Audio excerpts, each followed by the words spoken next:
We celebrate autumn in orange and red, say goodbye to the leaves and hello to the cold, and collect fruit and vegetable to eat while at home. We celebrate winter, we decorate trees, and sing songs of joy to prepare for the cold, for the winter is long, and more so with the snow. But alas, now it's springtime, comes the great Easter feast, a movable feast that comes sooner or later, sometimes March, sometimes April. But with color and light, it brings warmth when it comes. And it always comes. But the story today is not that of the feast. The story is about a pathogen who hated the spring. The pathogen hated the color. He hated the light and he hated the warmth. He lived in a cavern, a cold, dark, gray hole, and he lived there in winter and summer and fall. For when it came to springtime, the pathogen rose, and he went after people, in their mouths, down their tubes, and he made them feel awful with fevers and flus. But springtime and Easter came round all the same, sometimes in April, but never in May. It comes sooner or later with a cough and a sneezer, but it never stopped people celebrating Easter. They wore their new garments, they painted their eggs, and they lit their white candles and animals' bread. They had waited all winter for warmth to return, for the hope that with springtime came color and light, and from darkness came sunlight that started new life.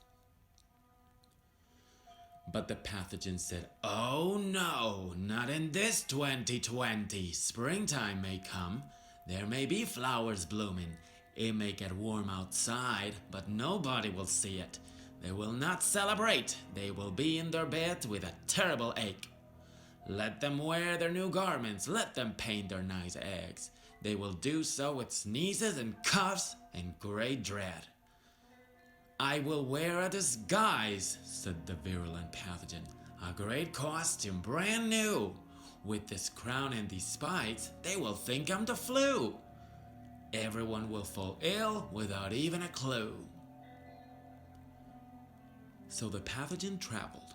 It went all round the world, and as springtime was coming, he went largely unseen, for the costume he wore was a brand new indeed.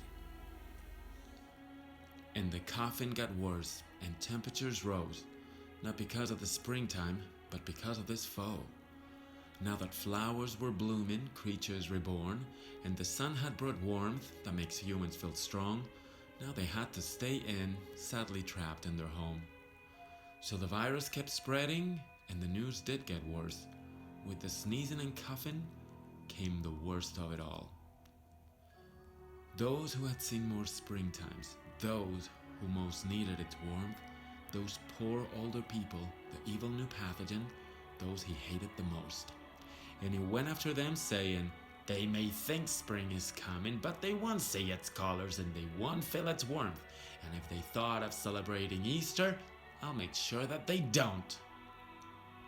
And it happened indeed that the pathogen won. It stopped Easter from coming. Why, it stopped the whole world.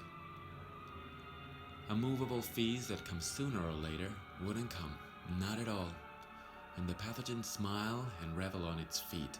It had stopped Easter feast and perhaps even spring. But now that's when he saw what he thought he had seen. What it was made him stop. His crown fell off and its spikes got all red. For whatever he saw, that's how angry he felt. Why, with springtime outside, yet the people indoors, the pathogen saw there was Easter galore. From the balconies hanged palm branches aplenty, and the people were smiling and hopeful and merry.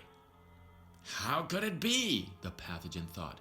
"I made them quite sick, I gave them a cough. Why, those humans will smile even when they are trapped." Then he stopped on its tracks. With no human nearby, it turns out that this pathogen needed them to survive. And the people waved at the pathogen all alone, and they laughed all together. After all, they had won. Their movable feast had been moved yet again, not to April or May, we don't need to know when. And those palm branches outside meant more than just a sight. They meant in those houses there was more than just grieving. There lived hope for the dying and hope for the living. Hope for light out of darkness. Hope the sun will come out. Hope the flowers will bloom and our lives will resume. That we will come out soon. We will all come out soon.